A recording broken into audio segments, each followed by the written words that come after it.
সুপ্রিয় ভক্ত, আপনাদের সবার মাঝে রইল এক রাশ প্রীতি ও শুভেচ্ছা।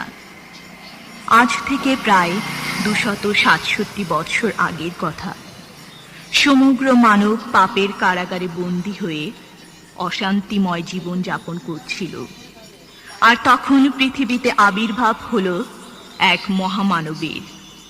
তিনি সকল মানুষকে পরিত্রাণ করার জন্য নররূপে ধরাধামে আবির্ভূত হলেন এবং রচনা করলেন শান্তিময় এক নূতন পৃথিবী।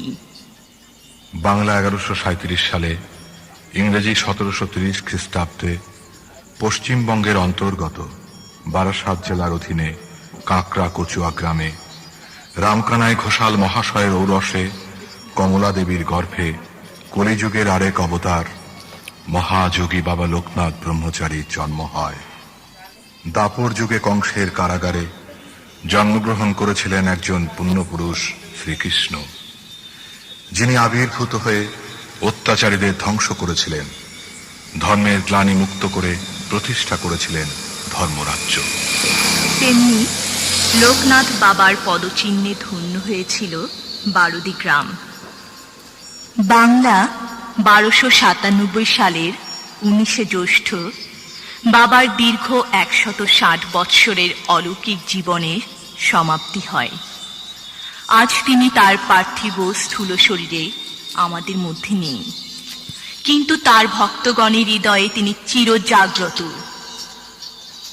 সকল মানবের পাপাত্মার শৃঙ্খল খুলে দিয়ে তিনি উচ্চারণ করলেন এক অভয় বাণী। হে পরিশ্রান্ত ভারাক্রান্ত লোক সকল, রণে বনে জলে জঙ্গলে যেখানেই বিপদে পড়িবে আমাকে স্মরণ করিও, আমি রক্ষা করিব। তাই বাবা লোকনাথ, তোমার চরণে আমার সহস্র প্রণাম।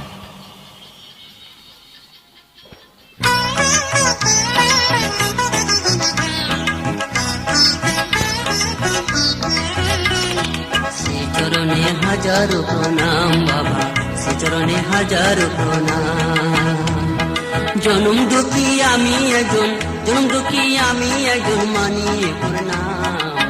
সে চরণে হাজারো প্রণাম বাবা, সে চরণে হাজারো প্রণাম।